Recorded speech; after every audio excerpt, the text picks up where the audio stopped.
Morning guys, so nandito tayo ngayon sa Barangay Kay Paaba, Bailen, Cavite. So ngayon, nandito ako ngayon sa property na to na almost sold out na.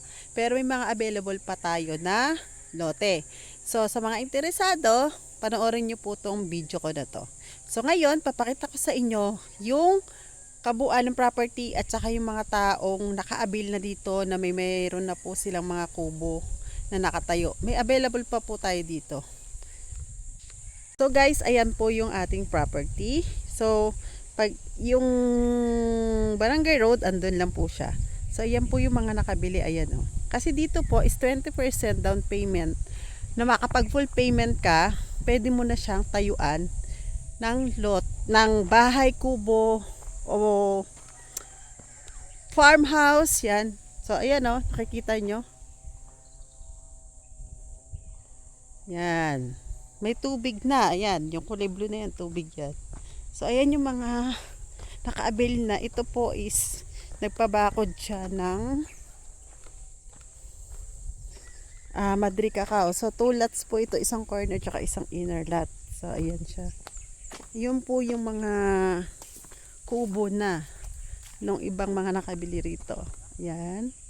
Ibig sabihin po is naka 20% down payment na sila. So, ito naman yung magandang bahay dito o magandang kubo. May bahay na may kubo pa. So ayan siya. Diba? Ang ganda. Malamig yung location. Malakas yung simoy ng hangin. Saka may mga fruit bearing din naman po kung ano yung mapili mong lote. Yan. Marami pa pong available. Nasa 10, more than 10 lots pa po siya. So guys, sa mga interesado po, don't forget to subscribe sa aking YouTube channel na Betchay Lupat Bahay Vlog.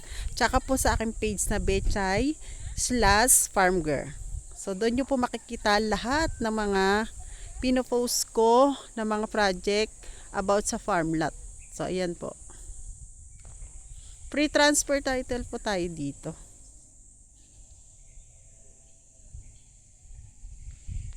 Ayan. Ito po yung road. Lahat po ng ating lote ay facing sa road. Kaya po lahat po ay may mga road.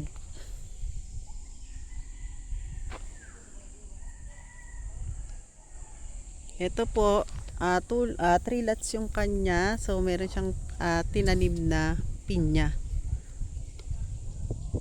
Ayan, hangin. Mahangin siya kahit mainit.